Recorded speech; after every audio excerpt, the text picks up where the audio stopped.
Assalamualaikum warahmatullahi wabarakatuh. Izin mempresentasikan kami dari kelompok 4 kelas A yang beranggotaan saya sendiri Arya Sulistyo, yang kedua Dayana Rizama, yang ketiga Mawar, yang keempat Mustafa Husain Nasution. Langsung saja teman-teman, untuk pembahasan pertama yaitu ada definisi public relation politik. Jadi yang pertama itu ada menurut Romy Forlitz, yaitu public relations politik adalah sebuah kerja melayani publik dengan membawa sejumlah isu untuk menjadi perhatian publik. Public relationship politik dapat dipahami sebagai sebuah kekhususan proses public relations yang berupaya membangun komunikasi dengan publik internal dan publik eksternal. Organisasi dalam suatu lingkungan politik dengan melibatkan komponen-komponen dan sumber daya politik untuk mengelola sejumlah isu agar mendapatkan perhatian. Dilakukan secara sistematis, terencana, dan terarah untuk memperoleh kesepahaman dengan berbagai pihak dalam upaya mewujudkan tujuan politik organisasi. Berikutnya itu ada menurut Prohiltz dan Rudiger, public relations politik sebagai pengguna saluran-saluran media untuk mengkomunikasikan interpretasi isu-isu politik yang khusus dalam upaya pengumpulan dukungan publik. Oke, selanjutnya itu ada tujuan public relations politik.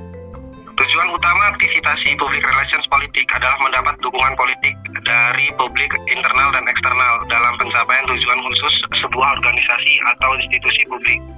Tujuan umum ini jika dirinci lagi adalah sebagai berikut.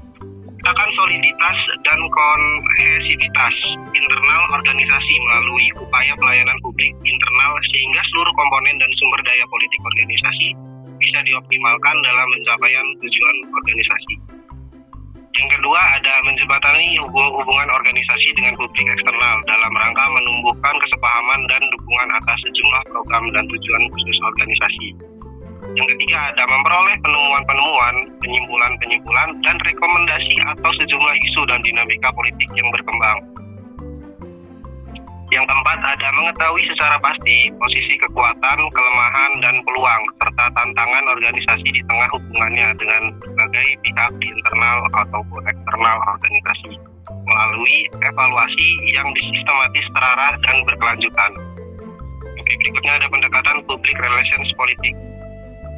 Public relations politik merupakan aktivitas persuasi yang dilakukan terhadap publik internal dan eksternal sebuah institusi. Dalam melakukan tindakan persuasi, ada 8 pendekatan yang dapat digunakan dalam public relations politik.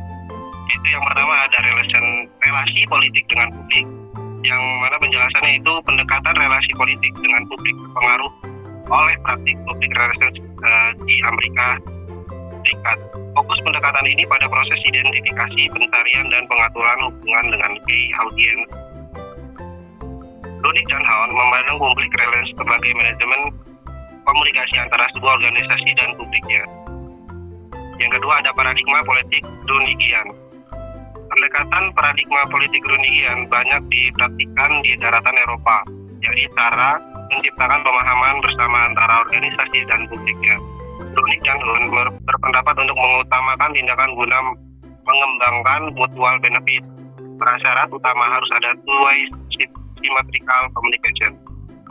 Oke, berikutnya ada yaitu ada politik. Ini akan dijelaskan oleh Saudara Mustafa Husain Nasution.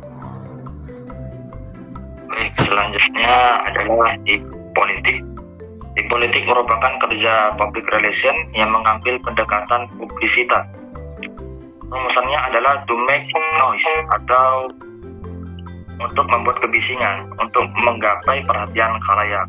Dengan demikian, persuasi banyak dilakukan melalui media relation, penggunaan pers relasi, dan building personal relationship dengan wartawan menjadi kerja yang menonjol dalam pendekatan ini. Yang keempat ada persuasi politik. Persuasi politik merupakan sebuah pendekatan pluralis yang memosisikan power relationship tidaklah sama. Langkah persuasif merupakan upaya memperkaya informasi dan mengubah perilaku serta sikap dari key audience. Pendekatan ini kerap diidentikan dengan propaganda. Moloney menyebut public relations sebagai weak propaganda dalam menunjukkan kepentingan mempengaruhi pihak lain. Selain diidentikan dengan propaganda, pendekatan ini juga berakar dari tradisi retorika. Yang kelima ada manajemen hubungan politik. Tujuan pendekatan manajemen hubungan politik adalah memberi tekanan dan lobby dalam mempengaruhi kebijakan pemerintah. Pendekatan ini memaksimalkan ide dan kontak terhadap individu-individu aktivis organisasi yang menjadi bagian dari kebijakan komunitas. Yang keenam ada manajemen reputasi politik. Pendekatan manajemen reputasi politik menekankan pada manajemen lintas hubungan, fokus dalam identifikasi, pengaturan, dan perubahan pada reputasi organisasi. Pendekatan ini menggunakan tindakan persuasif untuk menajamkan opini, baik itu ke audiens maupun publik opini secara luas, sehingga bisa mengarahkan opini publik sesuai dengan harapan dari institusi. Yang ketujuh ada hubungan publik politik. Hubungan publik politik merupakan perspektif yang banyak digunakan di Eropa. Fokusnya adalah working in the public dengan cara memberi perhatian lebih pada penanganan isu-isu hak asasi manusia dan kebebasan berbicara. Yang kedelapan, yang terakhir, pembangunan komunitas politik. Pendekatan pembangunan komunitas politik lazim digunakan di Midwestern United States. Fokusnya pada upaya menciptakan dan mengatur rasa memiliki komunitas, sense of community. Pendekatan komunitas ini dianggap cocok terutama untuk mengurangi konflik. Oke, selanjutnya akan dijelaskan oleh Mawar. Adapun karakteristik public relationship. Public relations politik memiliki karakteristik yang khas dalam membangun hubungan dengan publik internal dan eksternalnya. Adapun karakteristiknya adalah sebagai berikut. Komunikasi bertujuan. Public relationship politik biasanya diarahkan untuk mencapai tujuan khusus dalam kepentingan politik organisasi. Misalnya bertujuan untuk mengajukan dukungan atau tuntunan politik kepada pihak lain. Dua, public relationship politik secara sengaja dan sadar menjalankan proses komunikasi untuk mempengaruhi lingkungan politik. Tiga, adanya mekanisme yang sistematik. Public relationship politik biasanya tak berjalan sporadis, tetapi dilakukan dengan rencana yang terarah, sistematik, dan berkesinambungan dalam pencapaian tujuan organisasi. Manfaat public relationship politik.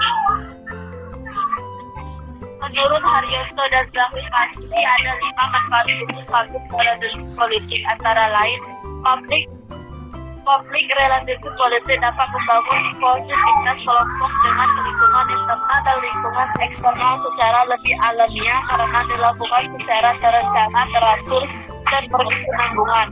Dua, public relationship politik dapat menjadi cara atau teknik penyerahan dukungan atau dukungan sebagai masukan yang lazimnya digunakan dalam sistem politik. Tiga, public relationship politik dapat menjadi penghubung antara pemerintah dan rakyat, misalnya dalam rangka memobilisasi sosial, implementasi hubungan kepatuhan dan integrasi. Empat, public relationship politik dapat menjalankan fungsi sosialisasi kepada warga masyarakat. Sosialisasi dapat dipahami sebagai transmisi nilai-nilai politik dari satu generasi ke generasi berikutnya.